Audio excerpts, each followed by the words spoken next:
दोस्तों नमस्कार। आपके अपने चैनल घटना चक्र नॉलेज पर आपका बहुत बहुत स्वागत है। तो आज हम लेकर फिर से उपस्थित हुए हैं घटना चक्र पूर्वावलोकन की जो श्रृंखला हमारी प्राचीन इतिहास की चल रही थी। तो उसका आज हमारा पार्ट नंबर 13 है और आज का टॉपिक हमारा है महाजनपद काल। तो इससे संबंधित जितने भी प्रश्न बने आज हम आपके साथ चर्चा करेंगे। और पहले प्रश्न की तरफ बढ़ने से पहले हम थोड़ा सा महत्वपूर्ण बिंदुओं को देख लेते हैं, जिससे हमें प्रश्न करने में बहुत ही आसानी होगी, क्योंकि इनसे प्रश्न बार बार पूछे जाएंगे। तो एक तरफ दिया है महाजनपद और आधुनिक स्थल, और एक तरफ है राजधानी। तो देखते हैं नंबर 1, कुरु, मेरठ, दिल्ली और थानेश्वर में इस समय, और राजधानी इसकी थी इंद्रप्रस्थ। कुरु की इंद्रप्रस्थ। और नंबर 2, पांचाल की थी इस समय आधुनिक स्थल है बरेली, बदायूं तथा फर्रुखाबाद। राजधानी की थी अहिच्छत्र तथा काम्पिल्य। नंबर 3, सूरसेन। सूरसेन इस समय अगर आधुनिक स्थल देखें तो मथुरा के आसपास का क्षेत्र जाना जाता है, और राजधानी इसकी थी मथुरा। वश इस समय है प्रयागराज तथा बांदा का क्षेत्र। इसकी राजधानी थी कौशाम्बी।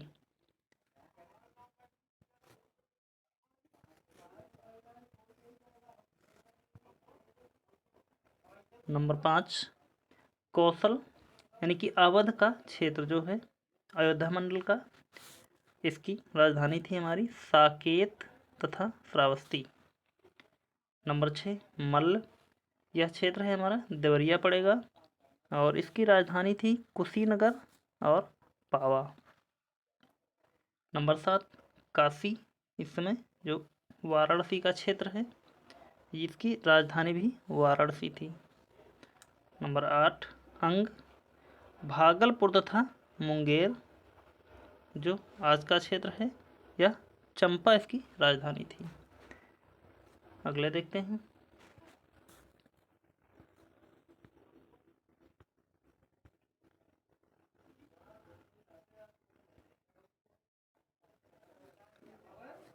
नंबर 9, मगध।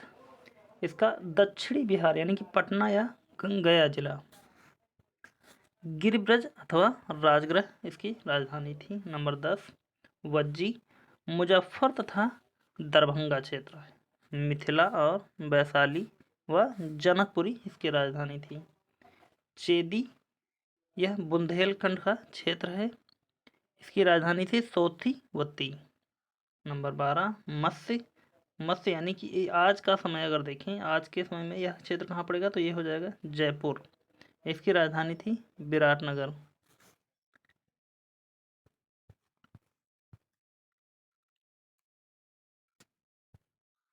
नंबर 13, अस्मक, जो आज के समय गोदावरी का घाटी यानी कि आंध्र प्रदेश का क्षेत्र है। इसकी राजधानी थी पोतन या पोटिल।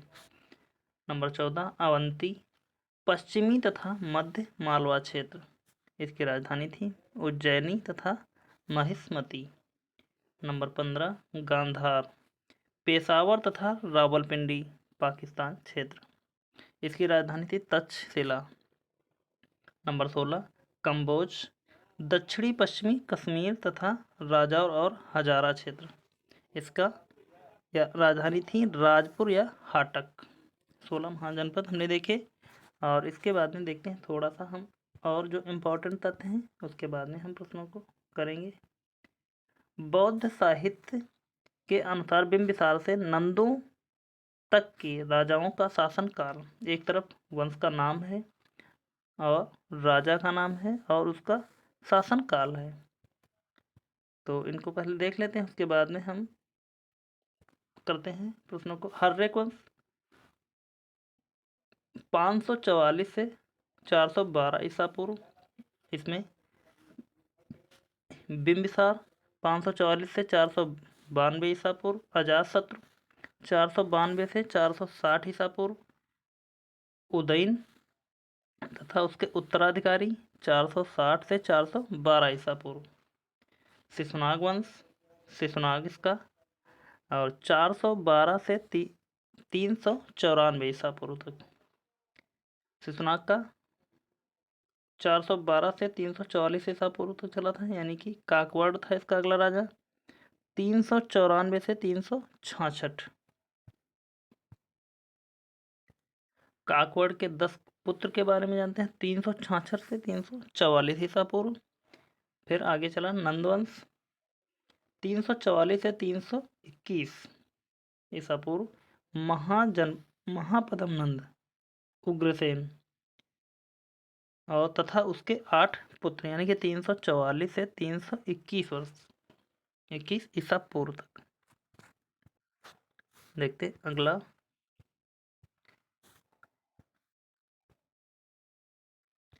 पुराणों के अनुसार बिम्बिसार से नंदों तक के राजाओं के शासन काल एक बार डिटेल में थोड़ा सा देखते हैं। एक तरफ राजा का नाम, दूसरी तरफ शासन काल का वर्ष।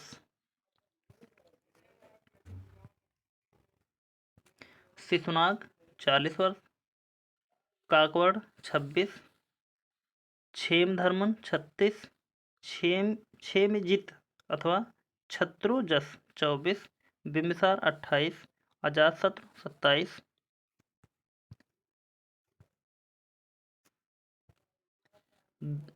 दर्शक 24, उदयन 33, नंदिवर्धन 40, महानंदिन 43, महापद्म तथा उसके 8 पुत्र 100, कुछ विद्वानों के अनुसार 40 वर्ष।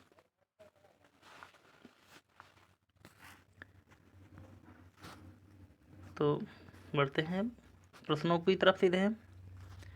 और आज इस टॉपिक के हम सारे प्रश्न जितने भी 54 या 55 के आसपास बने हैं महाजनपद काल से पूछे हुए प्रश्न हैं।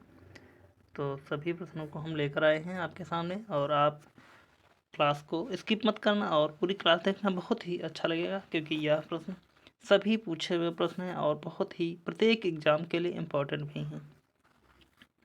तो आज का पहला प्रश्न देखते हैं। भारत के प्राचीनतम प्राप्त सिक्के थे। ए तांबे के थे, बी सोने के थे, सी रांगा के थे, डी चांदी के थे। तो इसका सही उत्तर देखिए तो हो जाएगा हमारा डी, चांदी के थे। देखते हैं फिर इसके थोड़ा सा सल्यूशन को, ताकि हम इससे और जुड़े तथ्यों को जान सकें।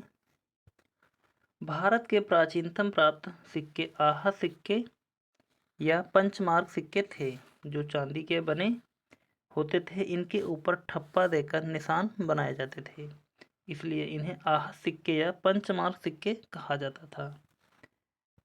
अगला प्रश्न देखते हैं। प्रश्न नंबर 2 है हमारा। निम्नलिखित में से कौन सा सही सुमेलित नहीं है? अंग की चंपा, कौशल की अहिछत्र, वत्स की कौशाम्बी, मत्स्य की विराटनगर। तो इसमें पूछ रहा है कि कौन सी सुमेलित नहीं है। तो यहाँ गलत अगर देखें तो हो जाएगा हमारा बी, क्योंकि कौशल की अगर देखें तो कौशल की होती है श्रावस्ती, श्रावस्ती, और पांचाल की अहिछत्र होती है, ना कि कौशल की। तो यहाँ इसका सुमेलित नहीं पूछ रहा, तो हो जाएगा हमारा बी। अगला प्रश्न देखते हैं। अगला प्रश्न, सूची 1 तथा सूची 2 को सुमेलित कीजिए। दिए गए कूट की सहायता से सही उत्तर चुनिए।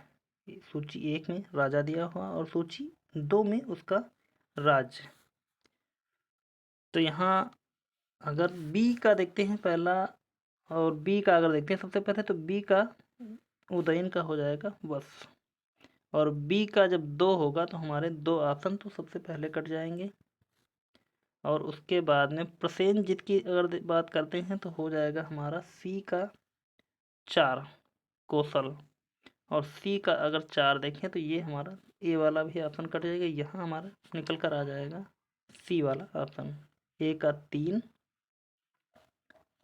प्रद्योत का अवंती और अजातशत्रु हो जाएगा मगध। अगला प्रश्न देखते हैं। अगला प्रश्न, चंड प्रद्योत किस प्राचीन गणराज्य के राजा थे? ए काशी, बी अंग, सी अवंती, डी वज्जी। तो इसका सही उत्तर देखें तो हो जाएगा हमारा सी अवंती।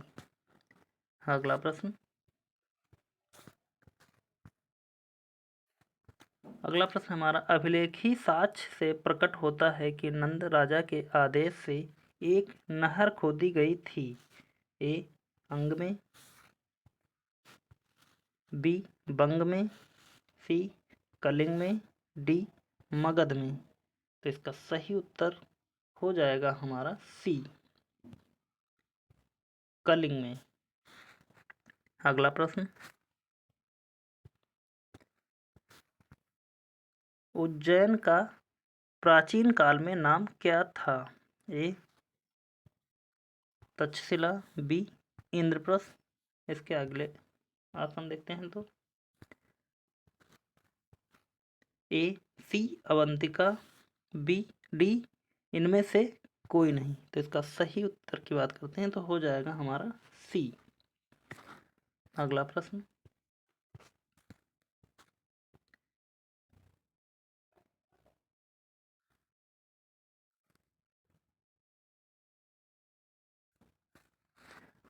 अगला प्रश्न है हमारा, निम्नलिखित मानचित्र में प्राचीन भारत में पाए जाने वाले 16 महाजनपदों में से 4 दर्शाए गए हैं।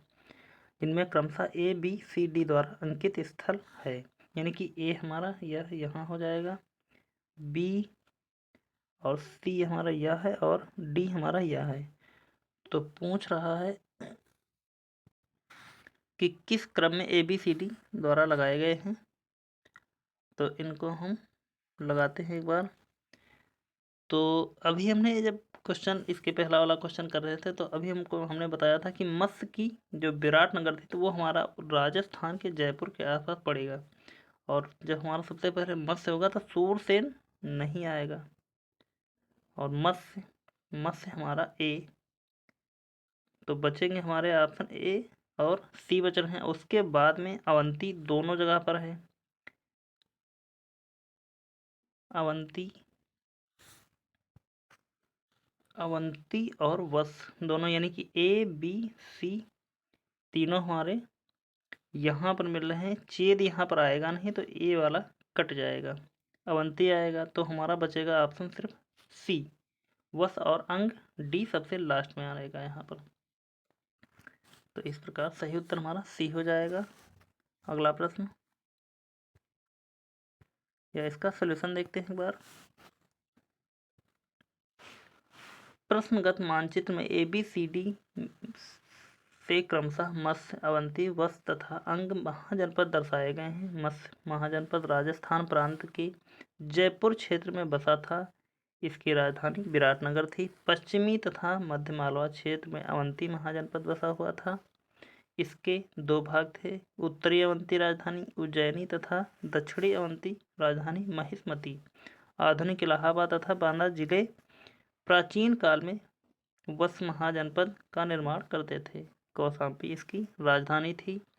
उत्तरी बिहार के वर्तमान भागलपुर मुंगेर के जिले अंग महाजनपद के अंतर्गत थे। चंपा इसकी राजधानी थी। अगला प्रश्न, प्राचीन नगर जो महाभारत और महाभारत दोनों में उल्लेखित है। ए मध्यमिका नगरी, बी करकोट, सी विराटनगर, डी रेड। तो इसका सही उत्तर क्या हो जाएगा? तो इसके लिए हमको चलना पड़ेगा इसके सॉल्यूशन की तरफ, क्योंकि इसका प्रश्नों में थोड़ा सा डाउट है। मध्यका नगरी की बात करते हैं तो ये राजस्थान भारत में चित्तौड़ के निकट एक प्राचीन नगरी है। इस नगरी का उल्लेख महाभारत और महाभाष्य दोनों में है। विराटनगर राजस्थान के जयपुर में स्थित महाभारत काल में पांडवों ने अपना अज्ञातवास यहाँ व्यतीत किया था। इसका भी उल्लेख महाभारत में महाभाष्य में मिलता है। अगले प्रश्न की तरफ बढ़ते हैं।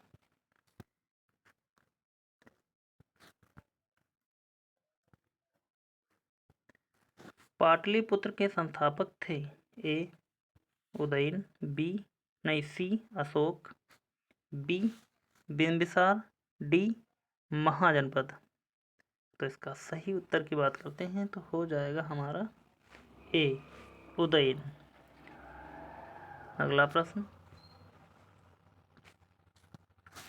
मगध साम्राज्य की राजधानी पाटलिपुत्र के बारे में निम्नलिखित में से कौन सा कथन सत्य है? तो यहाँ पर हमको सत्य वाला क्वेश्चन ढूंढना है, बाकी 3 गलत होंगे। तो देखते हैं। ए पाटलिपुत्र पूर्व में गंगा नदी से एवं उत्तर में चंपा नदी से घिरा हुआ था। नहीं, यह हमारा गलत हो जाएगा। बी पाटलिपुत्र उत्तर में गंगा नदी से एवं पश्चिम में सोन नदी से घिरा हुआ था। बिल्कुल, यह हमारा सही हो जाएगा। तो हमें सही का ऑप्शन सिर्फ ढूंढना था तो मिल गया है। इसका 10 का बी हो जाएगा। अगला प्रश्न, पाटलिपुत्र को किस शासक ने सर्वप्रथम अपनी राजधानी बनाया? ए चंद्रगुप्त मौर्य, बी अशोक, सी विक्रमादित्य चंद्रगुप्त विक्रमादित्य, डी कनिष्क। तो इसका सही उत्तर यहाँ ऑप्शन के अनुसार अगर देखें तो हो जाएगा ए।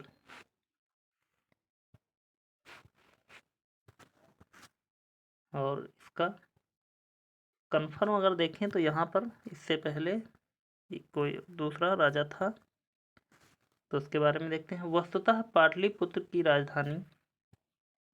पाटलिपुत्र की स्थापना गंगा एवं सोन नदी के संगम पर हर्यक वंशीय शासक उदयन ने की थी एवं अपनी राजधानी राजगृह से पाटलिपुत्र स्थानांतरित की थी, किंतु विकल्प में उदयन नहीं है, अतः दिए गए विकल्पों में हम चंद्रगुप्त मौर्य सही उत्तर चुन सकते हैं।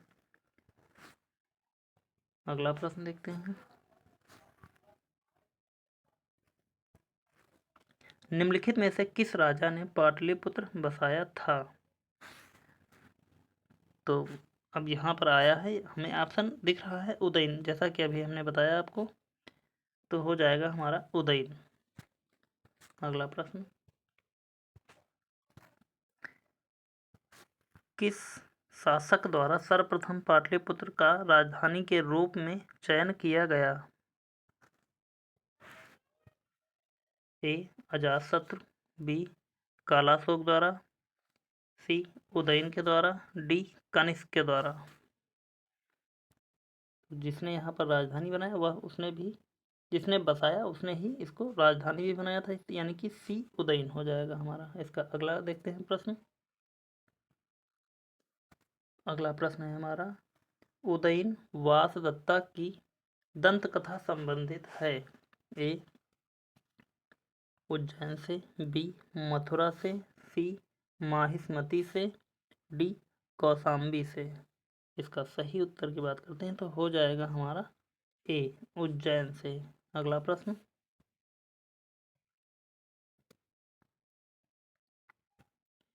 प्रथम मगध साम्राज्य का उत्कर्ष किस शताब्दी में हुआ था? ए ईसा पूर्व 4वीं शताब्दी, बी ईसा पूर्व 6वीं शताब्दी, सी ईसा पूर्व 2वीं शताब्दी, डी ईसा पूर्व 1ली शताब्दी। तो इसका सही उत्तर की बात करते हैं तो हो जाएगा हमारा बी ईसा पूर्व 6वीं शताब्दी। अगला प्रश्न है हमारा प्रश्न नंबर 16। निम्नलिखित में से कौन सा एक ईसा पूर्व 6वीं शताब्दी में प्रारंभ में भारत का सर्वाधिक शक्तिशाली नगर राज्य था? ए गांधार, बी कंबोज, सी काशी, डी मगध। तो इसका सही उत्तर की बात करते हैं तो हो जाएगा हमारा डी, मगध। 6वीं शताब्दी में प्रारंभ में भारत का सर्वाधिक शक्तिशाली नगर था। अगला प्रश्न, प्रश्न नंबर 17, प्रारंभिक गणतंत्र में कौन सा नहीं था? शाक्य, बी लिच्छवी, सी योधेय, डी उपयुक्त सभी। तो यहाँ पर जब हम क्वेश्चन पूछा गया तो इसके क्वेश्चन कुछ मिस्टेक हुए, तो इसका सलूशन देखते हैं।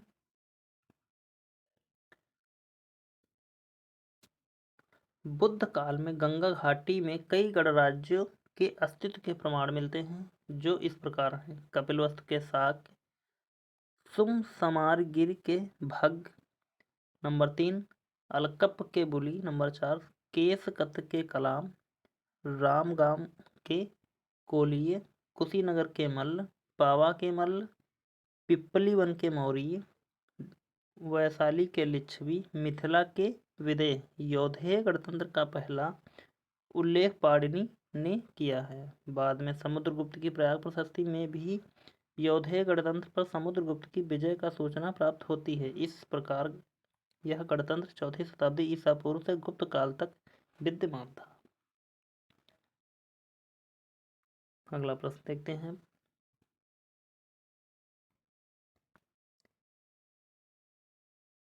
विश्व का पहला गणतंत्र वैशाली के सिक्के द्वारा स्थापित किया गया था। ए मौर्य, बी नंद, सी गुप्त, डी लिच्छवी। तो इसका सही उत्तर देखें तो हो जाएगा हमारा डी लिच्छवी। विश्व का पहला गणतंत्र वैशाली में किसके द्वारा स्थापित किया गया था? वो थे लिच्छवी। अगला प्रश्न,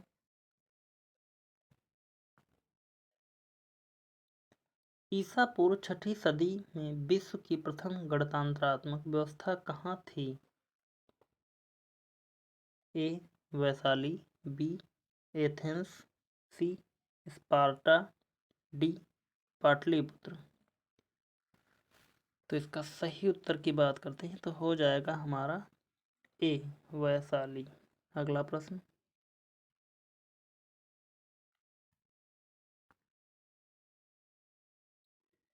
नंबर 21, 6वीं शताब्दी ईसा पूर्व के 16 महाजनपदों के विषय में निम्नलिखित में से किस बौद्ध ग्रंथ में सूचना मिलती है?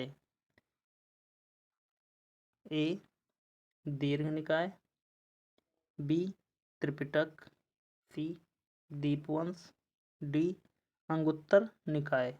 तो इसका सही उत्तर की बात करते हैं तो हो जाएगा हमारा डी। 16 महाजनपदों की जानकारी हमें अंगुत्तर निकाय के द्वारा मिलती है। अगला प्रश्न,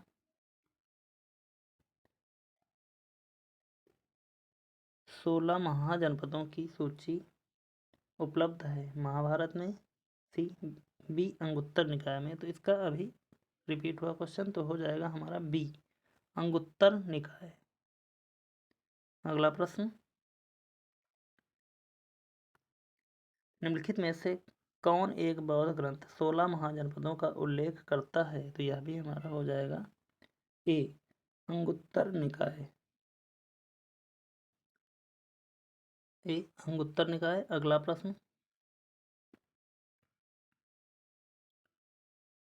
यहाँ पर महाजनपद युग के 16 महाजनपदों के नाम बौद्ध साहित्य में प्रायः उल्लिखित मिलते हैं। निम्नलिखित में से किस महाजनपद के नाम पाणिनि की अष्टाध्यायी में उल्लिखित है? तो यहाँ पर दिया गया है number A Magadh, B Ashmaka, C Kamboja, D Chedi, E Vatsa. नीचे दिए गए कोट में से सही उत्तर चुने। तो यहाँ अगर सही की बात करते हैं तो यानी कि मगध, बी अस्मक और सी कंबोज, इन तीनों का मिलता है तो हो जाएगा हमारा ए बी सी। ए मगध, अस्मक और सी कंबोज। अगला प्रश्न, हमारा निम्न में से किन ग्रंथों में प्राचीन भारत के 16 महाजनपदों में की सूची मिलती है? नीचे दिए गए कोट से सही उत्तर का चयन कीजिए। किन ग्रंथों में प्राचीन भारत के 16 महाजनपदों की सूची मिलती है? एक तो हमारा यहाँ अंगुत्तर निकाय होगा, और दूसरा हमारा अगर बात करते हैं तो हो जाएगा नंबर 4 भगवती सूत्र। तो 2 और 4 जहाँ है हमारा वो हो जाएगा ए, 2 और 4। अगला प्रश्न, सबसे पहले हमको अंगुत्तर निकाय चुनना पड़ता है, और उसके बाद में अगर भगवती सूत्र दिया है तो उसमें भी हमको 16 महाजनपदों की जानकारी प्राप्त होती है। तो अगर अंगुत्तर निकाय नहीं दिया है वहाँ हम भगवती सूत्र लगा देंगे। अगला प्रश्न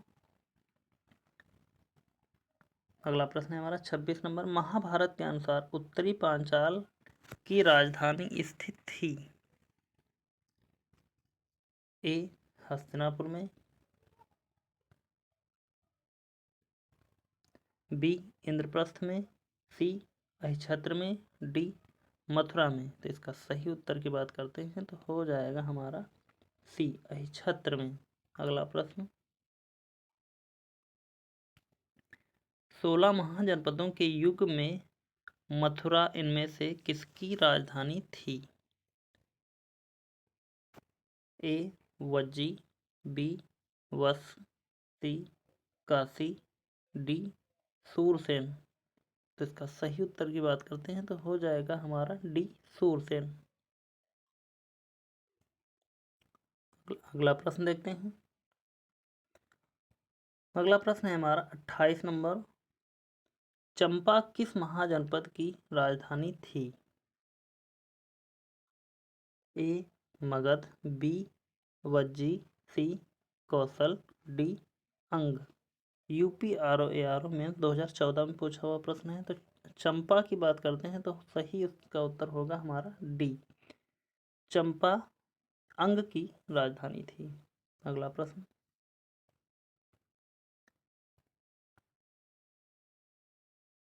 6वीं शताब्दी ईसा पूर्व में शक्ति मुक्ति राजधानी थी? ए पांचाल की, बी कुरु की, सी चेद की, डी अवंत की। तो इसका सही उत्तर हमारा हो जाएगा सी चेद की। शक्ति मुक्त राजधानी थी चेद की। अगला प्रश्न,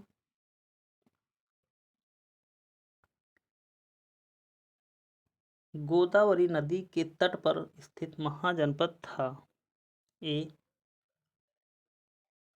अवंती, बी वत्स, सी अस्मक, डी कंबोज।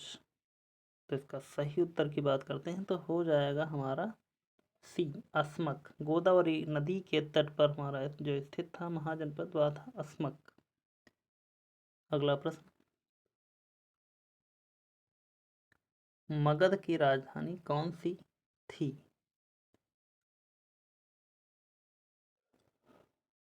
ए प्रतिष्ठान, बी वैशाली, सी गिरब्रज या राजगृह, डी चंपा। तो इसका सही उत्तर हो जाएगा हमारा मगध की राजधानी गिरब्रज या राजगृह थी। अगला प्रश्न,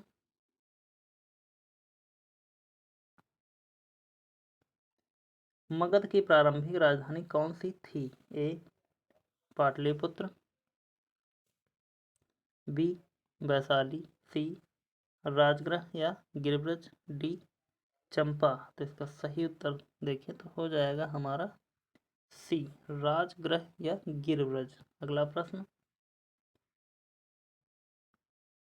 प्राचीन महाजनपद मगध की प्रथम राजधानी कौन सी थी? तो यहाँ भी राजधानी पूछी जा रही। ए पाटलिपुत्र, बी वैशाली, सी चंपा, डी अंग। और यहाँ राजगृह कहीं पर दिया, राजगृह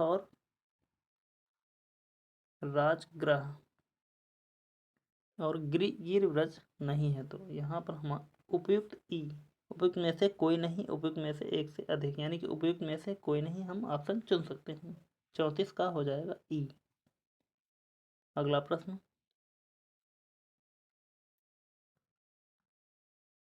35 नंबर, यानी कि निम्नलिखित में से कौन एक मगध साम्राज्य की राजधानी नहीं रही?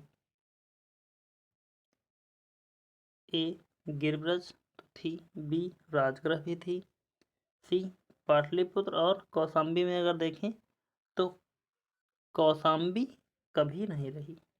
यहाँ पर इसका उत्तर सही हो जाएगा हमारा डी, पाटलिपुत्र भी बाद में इसकी राजधानी रही है।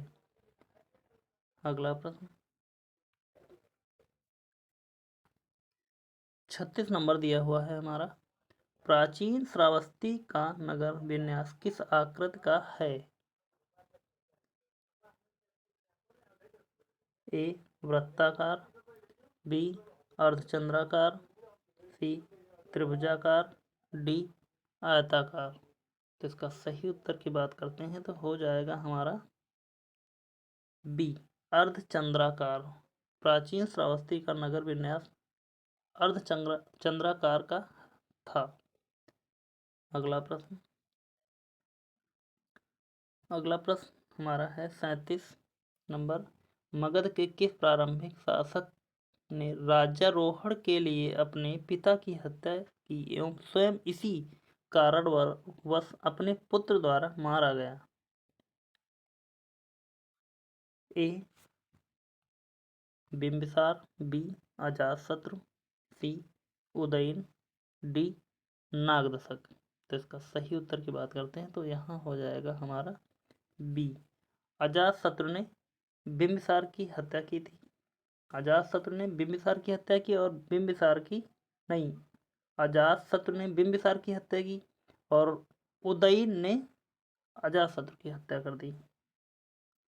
तो इस कारण मगध के लिखा है मगध के किस प्रारंभिक शासक ने राज्यारोहण के लिए अपने पिता की हत्या की, यानी कि अजातशत्रु ने बिंबिसार की हत्या की थी और उदयन ने इसी राजवंश के कारण अपने पिता की हत्या कर दी, यानी कि अजातशत्रु की हत्या कर दी। तो यहाँ पर दिया गया पिता की हत्या की एवं इसी कारण वश अपने पुत्र द्वारा मारा गया। अगला प्रश्न देखते हैं। यहाँ पर टिक लगाते हैं अभी अजातशत्रु और बढ़ते हैं अगले प्रश्न की तरफ।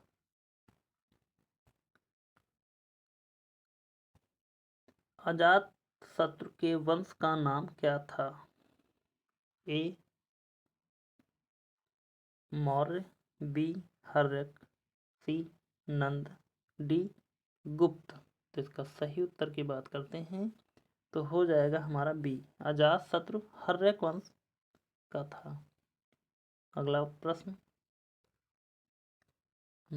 है हमारा 45 नंबर। राजकुमार जो अपने पिता की मृत्यु के लिए उत्तरदायी था? ए अजातशत्रु, बी चंडप्रद्योत, सी प्रसेनजित, डी उदयन। तो यहाँ राजकुमार जो अपने पिता की मृत्यु के लिए उत्तरदायी था तो यहाँ पर हो जाएगा इसका सही उत्तर ए अजातशत्रु। अगला प्रश्न देखते हैं। और यदि वीडियो आपको सही अच्छा लग रहा हो, प्रश्न आपको अच्छे लग रहे हैं तो प्लीज़ वीडियो को लाइक कर देना और चैनल को सब्सक्राइब कर लेना और अपने दोस्तों तक यह क्लास शेयर भी कर देना। प्रश्न नंबर 40 देखते हैं। किसने मगध साम्राज्य में वज्रगढ़ संघ को हराकर आत्मसात किया है? ए चंद्रगुप्त मौर्य, बी अशोक, सी महापद्म नंद, डी अजातशत्रु। तो इसका सही उत्तर की बात करते हैं तो हो जाएगा हमारा डी अजातशत्रु। अगला प्रश्न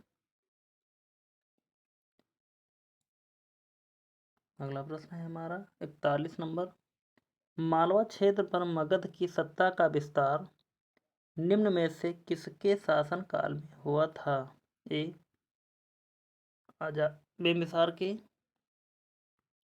बी अजातशत्रु के, सी उदयभद्र के, डी शिशुनाग के। तो 41 नंबर का देखते हैं तो हो जाएगा हमारा उत्तर डी शिशुनाग के। अगला प्रश्न 42 नंबर। मगध में नंद वंश का संस्थापक कौन था? ए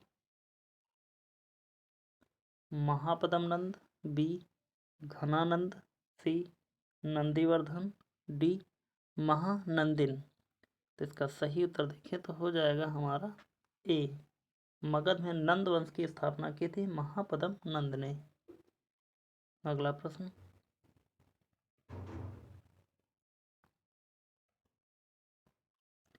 मगध का कौन सा सम्राट अपरो परशुराम के नाम से जाना जाता है? ए बिंदुसार, बी अजातशत्रु, सी कालाशोक, डी महापदम नंद। तो यहाँ पर सही इसका उत्तर हो जाएगा डी अपरो परशुराम, यानी कि दूसरा परशुराम। तो वो हो जाएगा हमारा महापदम नंद। अगला प्रश्न,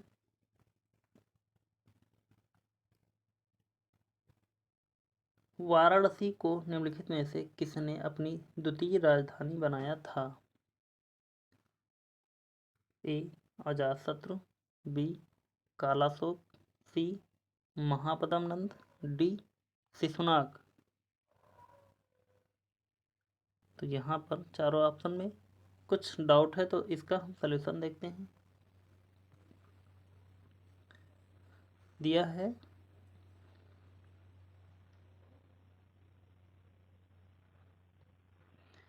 6ठी शताब्दी ईसा पूर्व में वाराणसी काशी महाजनपद की राजधानी थी, जिसे हर्यक वंश के शासक बिंबिसार ने कोसर नरेश प्रसेनजित की बहन महाकोसला के साथ विवाह करके दहेज के रूप में प्राप्त किया था। इसी प्रकार अजातशत्रु के समय प्रसेनजित के ने अपनी पुत्री वाजिरा का विवाह अजातशत्रु से करके काशी के ऊपर उसका अधिकार स्वीकार कर लिया था।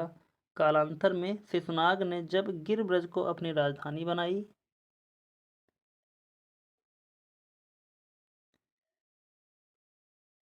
शिशुनाग ने अपनी दूसरी राजधानी वैशाली को बनाई थी, तो उसने अपने पुत्र को वाराणसी का उपराजा नियुक्त किया था। अतः दिए गए विकल्पों में यह स्पष्ट नहीं कि वाराणसी को अपनी दूसरी राजधानी किसने बनाया था। उल्लेखनीय है कि उत्तर प्रदेश लोक सेवा आयोग ने इस प्रश्न का उत्तर शिशुनाग माना है। अगला प्रश्न देखते हैं। प्रश्न नंबर 45 यह है, नंद वंश के पश्चात मगध पर किस राजवंश ने अपना शासन किया? ए मौर्य, बी शुंग, सी गुप्त, डी कुषाण। तो इसका सही उत्तर की बात करते हैं तो हो जाएगा हमारा ए मौर्य। अगला प्रश्न, प्रश्न नंबर 46 है, राजा नंद का उल्लेख करने वाला अभिलेखीय प्रमाण है? ए खारवेल का हाथी गुफा अभिलेख, बी रुक्मिणीदेव स्तंभ अभिलेख, सी रुद्रादमन का जूनागढ़ अभिलेख, डी धनदेव का अयोध्या अभिलेख। तो इसके सही उत्तर की बात करते हैं तो हो जाएगा हमारा ए खारवेल का हाथी गुम्फा अभिलेख, जिसमें राजा नंद का उल्लेख मिलता है। अगला प्रश्न, प्रश्न नंबर 47, निम्नलिखित मगध राजवंशों को काल क्रमानुसार व्यवस्थित कीजिए। तो यहाँ पर 4 राजा यानी कि नंदवंश, शुंगवंश, मौर्यवंश, नंबर 4 हर्यक वंश दिया है। और इनको अगर क्रम से लगाना हो तो इनके लिए आपको हम एक ट्रिक लिखते हैं, आप उससे बहुत ही आसानी से इनको लगा सकते हैं। अगर लिखना है तो हम ट्रिक याद करने के लिए हसिन मौस कांद्र, हसिन मौस कांद्र,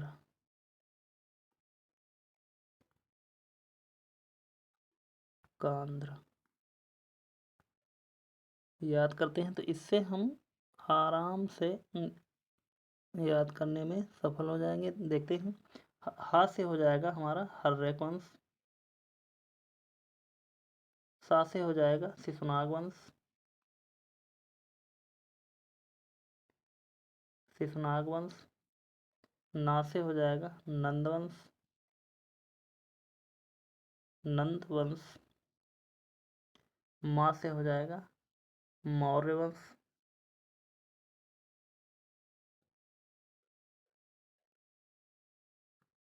यहाँ पर सा से हो जाएगा हमारा शुंग वंश, का से हो जाएगा कण्व वंश, कण्व वंश, धा से हो जाएगा आंध्र सातवाहन वंश। पूरा लिखा नहीं है, लेकिन आप आवाज़ से आप अपने हाथ नोट्स बना लेंगे। तो इसके पहले प्रश्न की तरफ हम बढ़ते हैं। यहाँ पर हम लगाते हैं। तो सबसे पहले हमने आपको क्या बताया, हर्यक वंश यानी नंबर 1 पर आ जाएगा हमारे, यानी कि 4 से स्टार्टिंग होना चाहिए।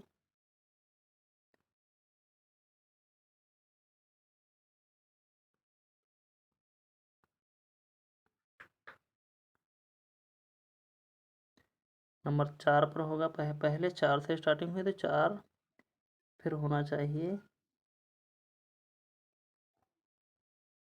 हसिन था तो यहाँ तो हर्यक वंश, उसके बाद में फिर आएगा हमारा नंद वंश, यानी कि 4 फिर हो जाएगा 1।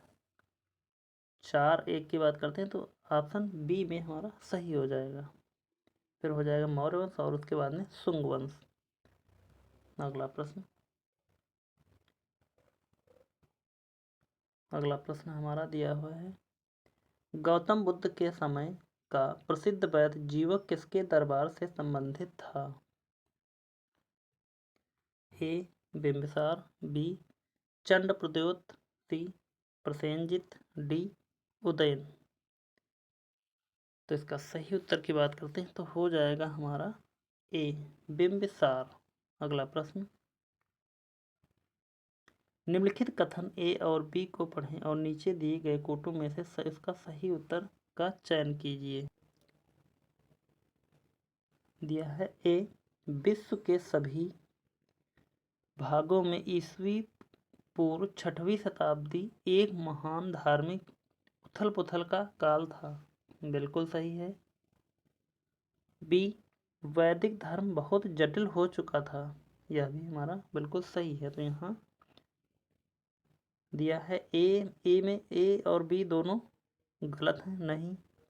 बी में है दोनों ए और बी दोनों सही हैं, तो यहाँ पर हो जाएगा हमारा बी। अगला प्रश्न, कालपी नगर किस नदी के तट पर स्थित था? ए गंगा, बी यमुना, सी नर्मदा, डी कृष्णा। तो इसका सही उत्तर की बात करते हैं तो हो जाएगा हमारा बी यमुना। कालपी नगर यमुना नदी के तट पर स्थित था। अगला प्रश्न, अगला प्रश्न है हमारा, सूची 1 तथा सूची 2 को सुमेलित कीजिए तथा नीचे दिए गए कूट से उसका सही उत्तर चुनिए। तो मिलाते हैं इनको, हम देखते हैं। कुरु की हो जाएगा हमारा ए हो जाएगा 4, और ए का 4 अगर देखें तो यहाँ पर हमको मिल जाएंगे 2 ऑप्शन, यानी कि बी और डी, और ए और सी हमारा कट जाएगा। और कौशल की अगर देखें श्रावस्ती या साकेत होता है, तो यहाँ साकेत दिया हुआ, यानी कि सी का हमारा हो जाएगा 1, और सी का 1 अगर देखें तो हो जाएगा हमारा बी वाले ऑप्शन में मिल जाएगा, और डी कट जाएगा, यानी कि पांचाल की अहिछत्र हो जाएगा और वत्स का कौशाम्बी हो जाएगा। तो बी इसका सही उत्तर हो जाएगा हमारा। अगला प्रश्न देखते हैं। अगला प्रश्न है हमारा, सूची 1 को सूची 2 से सुमेलित कीजिए तथा सूचियों के दिए गए कोड से सही उत्तर चुनिए। तो मिलाते हैं इनको हम। हमारा मत्स्य पहला है ए, तो मत्स्य की हो जाएगी विराटनगर से मिलाते हैं। और कुरु की बात करते हैं तो हो जाएगा हमारा 4 और ए का 3 और बी का हो जाएगा 4। तो यहाँ ए का 3 और बी का 4 सिर्फ हमारा सी वाले ऑप्शन में मैच करेगा, यानी कि सी का हो जाएगा 1 सूरसेन की मथुरा, अस्मक की पोतन या पाटलिपुत्र। तो सी हमारा इसका सही उत्तर हो जाएगा। अगले प्रश्न की तरफ बढ़ते हैं। प्रश्न नंबर 53 हमारा है, निम्नलिखित में से कौन सा एक सही सुमेलित नहीं है? ए कंबोज, राजपुर या हाटक सही है। अस्मक की पोटल या पाटलिपुत्र बिल्कुल सही है। सूरसेन और सूरसेन की कौशाम्बी नहीं होती, कौशाम्बी सूरसेन की यहाँ पर हो जाएगा मथुरा।